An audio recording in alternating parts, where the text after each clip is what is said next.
This is the Hummingbird News Channel, where we keep you up to date with news from across Jamaica. Thank you for watching. Please remember to subscribe, like, comment, and share. And now the details. Tamper probe into cartel phone. The cellular phone of incarcerated dancehall artist Adidja Vibes Cartel Palmer, which contained damning text and voice messages linking him to the murder of Clive Lizard Williams, is currently being analyzed by an expert for possible signs of tampering. The exhibit is among 4 evidential materials that the defense team had obtained permission from the Supreme Court to examine via a court order received on May 13. The order, which was made by Justice Leighton Pusey, gives the defense permission to not only analyze the cell phone, but a marked DVD containing a video of the murder, DVD with voice notes, and a compact disc. Vibes Cartel, along with fellow entertainers Sean Storm Campbell, Kyra Jones, and Andre St. John, was convicted for the August 16, 2011 murder of Williams in Havendale, St. Andrew, but are seeking to have their life sentences overturned at the Privy Council. Attorney-at-law Isaac Buchanan, who is representing Palmer, said that the defense has always taken the position that there was significant tampering with cellular phone evidence. The items are to be made available to the defense examiner on condition that the items do not leave the island and that the examiner not tamper with or change the original exhibit or any material. The items are to be examined in the presence of an officer of the court and an expert from the Crown. The court also ordered that the items should only be handled by an officer of the court and the approved examiner. Cartel was ordered to serve 35 years before parole and St. John 30 years. The other 2 convicts were ordered to serve 20 years before being eligible for parole, but the accused each had 2 years shaved off their sentences following their appeal. Attorney-at-law John Clark is representing Jones and St. John, while Attorney-at-law Bert Samuels is representing Campbell. Woman scammed of $76,000 through fake Instagram store. The police are probing yet another scam through a fake online store. In the latest case reported, a 24-year-old female of a Manchester address saw an advertisement for sale of cell phones on Instagram page named Apple Gadgets Jamaica. The woman made contact with the page and expressed her interest in an iPhone XS Max 64 valued at $75,000. She was later provided with a number for a bank account to make the payment. She deposited $76,200 to the account number, which covered the price of the phone and $1,200 for the delivery cost. The woman was given a number to track the package, which was to be sent to her through a courier service. Having failed to receive the phone by the planned time, she contacted the courier but was told that the tracking number was not associated with any package. She immediately checked the Instagram page but realized it had been taken down. Since late last year and into the start of this year, the police have received several reports about unscrupulous people using social media platforms, especially Instagram, to defraud people. The police say the scammers usually advertise for sale, cell phones, gadgets, and other items and ask customers to make payments via a deposit or bank transfer. They pointed out that since the start of 2021, the Area 1 fraud squad has been receiving reports of people being fleeced by fraudsters who promote online stores that are subsequently removed from the respective sites once money has been lodged or transferred to the bank accounts. The police have advised Jamaicans to take extreme caution and exercise vigilance before conducting online business transactions. Indicom continuous probe of Lionel Town crash says causes of injuries not yet established. The Independent Commission of Investigations, Indicom, says it continues its probe of the controversial crash in which 3 people died and 6 were wounded in Lioneltown, Clarendon on Saturday night. In a statement Tuesday, Indicom noted that the specific causes, sources, and nature of the injuries sustained by the deceased and the survivors have not yet been established. It said it is awaiting official medical reports to confirm that information. The statement followed social media posts by the Jamaica Constabulary Force, the JCF, indicating that the Commission found no evidence that the police shot or chased the Nissan AD wagon that the 9 people were traveling in. Indicom Deputy Commissioner Hamish Campbell confirms JCF reports that there is no evidence to suggest police shot the vehicle or its occupants. Also, Indicom confirms the vehicle was not chased by the police tweeted Monday night. Indicom confirms the vehicle was signaled to stop by uniformed officers with a marked pickup truck. 2 survivors interviewed by Indicom confirmed that the vehicle was not fired upon prior to the crash. There were visible tire marks on the roadway leading to the crash, the JCF said in another tweet. However, in its statement, Indicom said no single account of any source should be deemed as confirmed by the Commission at this early stage of the inquiry.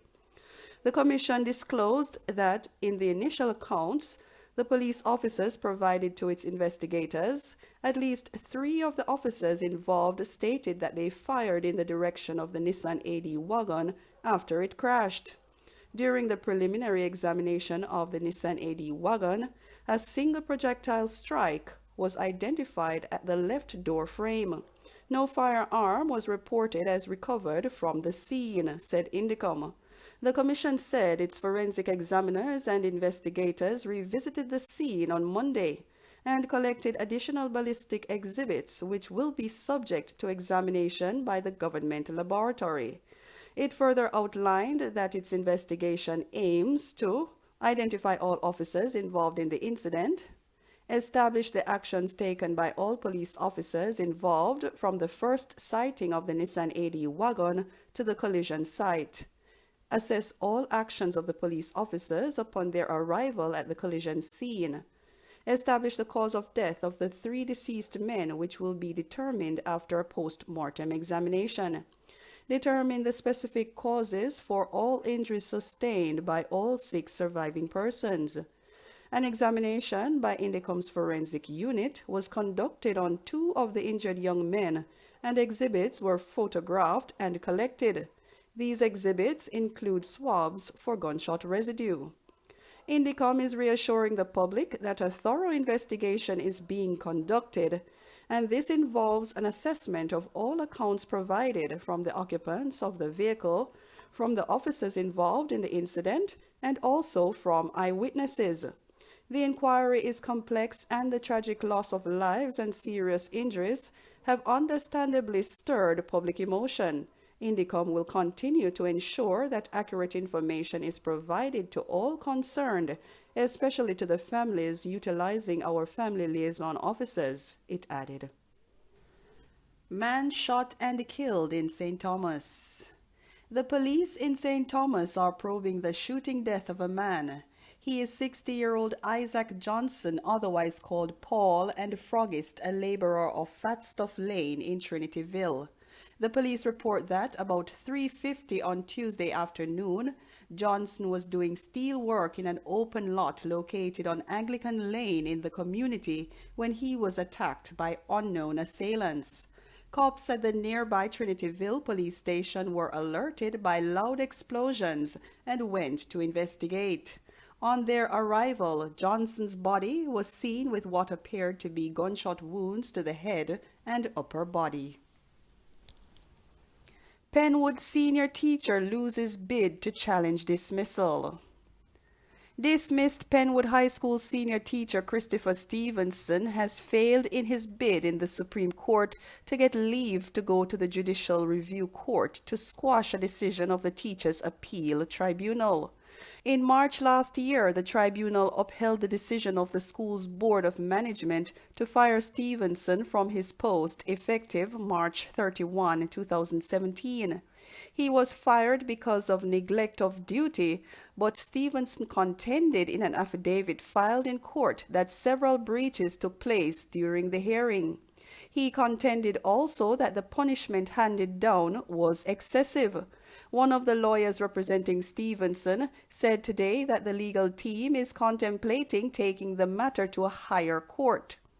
Stevenson, who was employed to the school in 2004, was fired because he failed to submit the school-based assessment SBA samples for several subjects to the Caribbean Examinations Council CXC in 2016. He was selected as the school's examination coordinator and had the responsibility to submit the SBA samples. In August 2016, when the CXC results were published, students and their parents converged at the school to query the ungraded status on the result sheets. The personnel committee had a meeting in November 2016 and decided that Stevenson should answer to a charge of neglect of duty. Stevenson was notified of the charge, and the school board met in December 2016 and found him guilty of the charge and decided that he should be dismissed. Stevenson took the issue to the tribunal, which said it found no basis upon which to disturb the sanction imposed on him. Justice Carol Barnaby, after hearing legal arguments from attorney at law Donna Rufus, who represented Stevenson, refused the application and made no order as to costs. She also refused an application for leave to appeal. The Board of Management, which was represented by attorney at law Hugh Wildman, and the tribunal, which was represented by attorneys at law Tamara Dickens and Louise Jean Hacker from the Attorney General's chambers, were the respondents. 50 more COVID-19 cases, no additional fatality. Jamaica on Tuesday recorded 50 additional COVID-19 cases, increasing the tally to 49,429, of which 19,984 are active. Of the new infections, 30 are women and 20 are men, with ages ranging from 7 months to 89 years. Kingston and St. Andrew dominate the new cases, with 16 being recorded. A total of 1,606 tests were conducted. The country's positivity rate stands at 5.6%. Meanwhile, there was no fatality, keeping the tally at 1,012. However, 2 more fatalities are under investigation, moving that figure to 140. In the meantime, there were 135 more recoveries, increasing the total to 28,054. Some 131 people are in hospital, with 20 being moderately ill and 9 critically ill. 7 people are in government quarantine, while 38,424 are at home. And those were the stories making the news. Stay safe and have a pleasant evening. This is the Hummingbird News Channel, where we keep you up to date with news from across Jamaica. Thank you for watching. Please remember to subscribe, like, comment, and share. And don't forget to hit the bell so you can keep up to date with our new uploads. Until next time, be the change that you wish to see in the world.